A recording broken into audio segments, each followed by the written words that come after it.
Gil, for those listeners that maybe are currently with a host and they're not HIPAA compliant, but they want to get a little bit more secure, how could they enable 2FA on their WordPress site?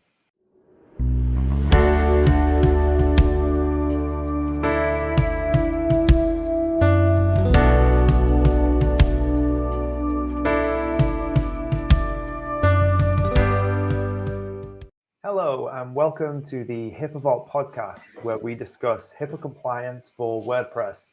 My name is Adam Zenadine, and I'm joined by CTO of HIPAA Vault, Gil Vidals. Hey, Gil, how's it going? Hey, Adam, doing great today. How are you doing? Yeah, doing well, thanks. So, Gil, last week we talked to the audience about the importance of the business associate agreement when choosing a HIPAA WordPress host. Today, we're going to talk a little bit about security, and in particular, security for WordPress and two-factor authentication. A little bit about 2FA, as it's called, two-factor authentication. It's identity and access management security, and it's a method for access management that requires two forms of identification to access resources and data. And an easy way that I remember it is something you know and something you own. So, Gil, there's the something you know, I think is fairly obvious. It's usually a password. So there's a username, a password that's entered. But could you talk a little bit about the something you own, and Sure. types of that thing that you own? Sure, that's great. Yeah, this two-factor authentication is a subset of a broader one called multi-factor authentication. So you can involve lots of different things to make something more secure. So one example that companies use in high tech is they have a USB key. For example, a YubiKey. So a YubiKey would be something you would plug into your computer, and then the website all of a sudden lets you in. Like you might type in a password, and then it says putting your YubiKey into your computer. So that's one example of something that you own, right? You have it in your hands. Another one might be, look at your smartphone and type in the code that shows up on your smartphone. So those are a couple of examples of something that you have in your possession. So in other words, even if the bad guy has your password, your username and your password, he still wouldn't be able to steal information because he doesn't have what you own. It's in your pocket or it's in your office.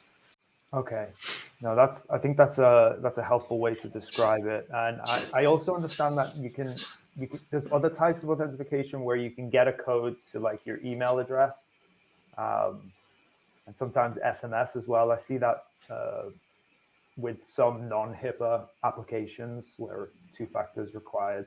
Without going into all the reasons why, SMS is considered not as secure as email. And so SMS would be at the bottom.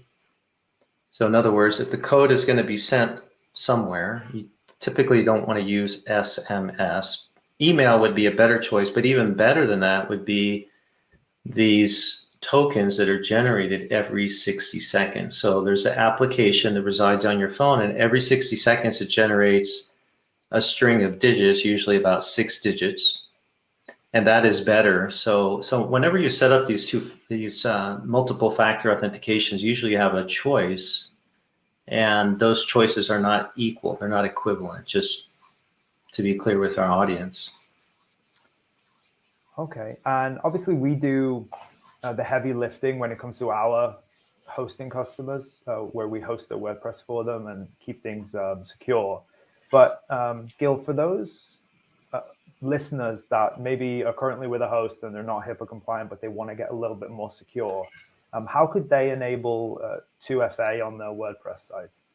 Yeah, that's an excellent question, because that's really what we're wanting to focus on, is the security around WordPress. So many customers of ours, and in general, lots of people are using, a lot of medical practitioners, counselors, therapists, they're using WordPress. So how do you go about enabling the 2FA? So thankfully for WordPress, the way that platform works is you can install a plugin.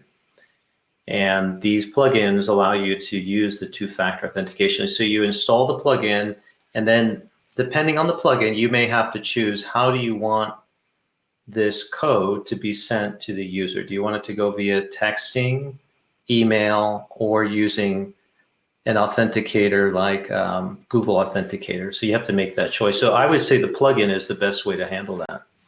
Oh, you're getting a phone call. Oh, by the way, while you're handling that, that's kind of funny that the phone rang just at the right time, Adam, because another way to get a code is by phone. You can have you can have your phone ring. I know you didn't do that on purpose, but the timing was just right. The phone can ring, and then a robotic voice reads to you the code that says your code is, tells you what the code is. So I forgot about that method too. That's a pretty good one. Okay. Yeah, and that actually kind of leads me on to our question for today, which is how do I know which 2FA plugin to use? Right. Well, WordPress has a library, a directory, a plugin library. You could just in Google put in WordPress plugin, and you come to a directory that has literally hundreds of thousands of plugins. So WordPress.org. Yeah. Yeah. And so when you go in there, you type in two-factor. You could type in the number 2, F, F as in Frank, A as in Apple, 2FA, or you can put in multi-factor authentication. In any case, you're going to get several. Well, I don't think 100, but you'll get several choices, and that's not a bad thing, right? Having choices is a good thing. And why is that a good thing? Well, because some vendors, Adam, they may make the plugin freely available. And other vendors may say, well, it's free, but if you really want it to work fully, you have to pay us a fee. So there's lots of things to look at there in terms of, am I getting fully free or partial free and then pay? So one decision is based on your budget. Do you need a free one?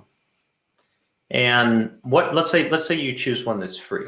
And you're like, okay, this is great. I don't pay anything for it. But keep in mind that for the free version, the two-factor might come only via texting, which we already talked about earlier. That's not as secure as email or the 6-digit Google Authenticator code. So even though it's free, there is a compromise you're making there. So pay attention to that when you're deciding. Right. Yeah. And of the free plugins, do you have any recommendations as to a good plugin to get started with? Well, let me say that always a rule of thumb that you want to follow is never use a plugin that is immature. By that, I mean it's on version, 0.0.0.1. Yeah, and I think we should probably do a whole episode on plugins as well. Yeah, how to select what to choose one. Yeah, so basically choose one that in this case, I'm going to say that you want to choose a plugin that is USA based. USA based. Why? Well, HIPAA regulations are North American, US, not just North America, but United States regulations. Now, you might find an excellent plugin that was made by some guy in Eastern Europe or China. There could be issues with that. And so we have some backdoor hacks that have been produced and put in a plugin. So you want to use a bona fide USA-based plugin. That's number one. Number two, you want to find one that's mature. In other words, don't pick one that was just released 2 weeks ago. Look at the date and say, oh, this one has lots of releases. You can see the releases when you look at the plugins. It will say this release came out last week, but then you look and you say, oh, they had releases every 2 weeks for years. That's a mature plugin. So that's what I would look for. Okay. No, fantastic. I think that leads us on nicely for potentially future episodes to talk about plugins in more detail. That's it. I think this is a valuable information for our audience, because so many people at so many websites that have medical data, they don't bother to enable two-factor. And it's really not that hard. I know we're talking a lot about it, but in the end, it's not hard. Now, there is one last thing I'd like to mention. We have used one called WP space 2FA, WP 2FA. We're not here to sponsor or to necessarily promote a particular one, but that's one we've used in the past. That one seems okay. So you could look at that one, but there are many others. So we're not saying that's the only one by any means. All right, great. Yeah. So that's it for this episode. Be sure to like, subscribe, and share, and check out HIPAA-compliant.com for the latest news and updates. And until next time, thanks for stopping by.